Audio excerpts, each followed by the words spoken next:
বেশভূষাত ভিন্ন হলেও আমি সকলো বাংলাদেশী নাগরিক।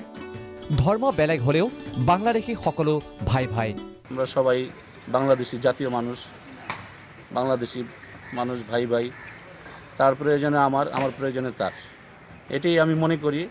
বাংলাদেশৰ এজন ইছলাম ধৰ্মী লোকৰ অনন্য নিদৰ্শন। ঢাকেশ্বৰী মন্দিৰৰ প্ৰয়োজনত দান কৰিলে 30 কথাকৈ মাতি। আজিম ভাইৰ প্ৰচেষ্টাত শলাগ লৈছে সকলোৱে। ঢাকাৰ পৰা প্ৰাগ নিউজৰ এক্সক্লুচিভ প্ৰতিবেদন। বাংলাদেশৰ ৰাজধানী ঢাকাত আছে হিন্দু ধৰ্মাৱলম্বীসকলৰ অতি পবিত্ৰ ঢাকেশ্বৰী মন্দিৰ। জাতীয় মন্দিৰৰ সন্মানেৰে সন্মানিত এই মন্দিৰলৈ সোঁত বয় বিশ্বৰ ভিন্ন প্ৰান্তৰ হিন্দু ধৰ্মৰ লোকসকলৰ। অসমৰ পৰাও বহু লোকে ঢাপলি মেলে এই মন্দিৰ দৰ্শনৰ বাবে। ইছলাম ধৰ্মাৱলম্বীসকলৰ দেশ বাংলাদেশত ঢাকেশ্বৰী মন্দিৰে অতীজৰে পৰা সম্প্ৰীতি আৰু একতাৰ এনাজৰী সুদৃঢ় কৰাত সহায় কৰি আহিছে। ইছলাম ধৰ্মাৱলম্বীসকলৰো এই মন্দিৰৰ প্ৰতি আছে অগাধ শ্ৰদ্ধা আৰু ভক্তি। দুৰ্গা পূজাৰ সময়ত বাংলাদেশ চৰকাৰে বৃহৎ পৰিমাণৰ ধন আদায় দিয়ে এই মন্দিৰলৈ। ইছলাম ধৰ্মী লোকসকলেও পূজাৰ সময়ত দান বৰঙণি দিয়ে এই ইতিহাস প্ৰসিদ্ধ মন্দিৰটোলৈ। কিন্তু প্ৰধানমন্ত্ৰী শ্বেখ হাছিনাই মন্দিৰৰ চৌপাশৰ মাটিখিনি দান দিবলৈ বিশেষ অনুৰোধ জনাইছিল গৰাকী আজিম ভাইক। প্ৰধানমন্ত্ৰীৰ অনুৰোধৰ প্ৰতি সন্মান জনাই মহানুভৱতা দেখুৱালে আজিম ভাই নামৰ লোকজনে।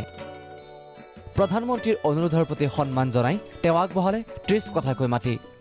এই জায়গার মালিকের নাম আজিম। উনি বাংলাদেশ মাননীয় প্রধানমন্ত্রীর অনুরোধে মন্দিরের পাশে যে জায়গাটা, এখানে প্রায় 1.5 বিঘার মতো জায়গা আছে, মানে বাংলাদেশি হিসাবে 30 কাঠা। এটা মন্দিরের প্ৰয়োজনে প্ৰধানমন্ত্ৰীৰ অনুৰোধে মন্দিৰকে উনি তাৰ মালিকানা সত্য মন্দিৰকে বুঝাই দিছে। যি সময়ত বাংলাদেশত থকা হিন্দুসকল নিৰ্যাতনৰ বলি হোৱা বুলি প্ৰচাৰ চলোৱা হৈছে, একাংশই এই বিষয়টোক লৈ অসমত সাম্প্ৰদায়িক ৰাজনীতিও কৰিছে। সেই সময়তে কিন্তু আজিম ভাইয়ে দেখুৱাইছে এই নিদৰ্শন।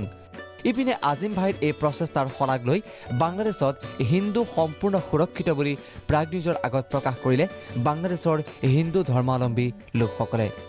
যি সময়ত ৰাজ্য চৰকাৰে বাংলাদেশৰ হিন্দু নাগৰিকক অসমলৈ আনি সংস্থাপন দিয়াৰ যো-জা কৰিছে, সেই সময়তে কিন্তু বাংলাদেশৰ হিন্দু আৰু মুছলমানৰ এই সম্প্ৰীতিয়ে সূচাইছে ধৰ্মৰ ঊৰ্ধত মানৱতাৰ জয়যাত্ৰাৰ গাথা। ঢাকাৰ পৰা অনুপম নাথৰ বিশেষ ৰিপৰ্ট, প্ৰাগ নিউজ।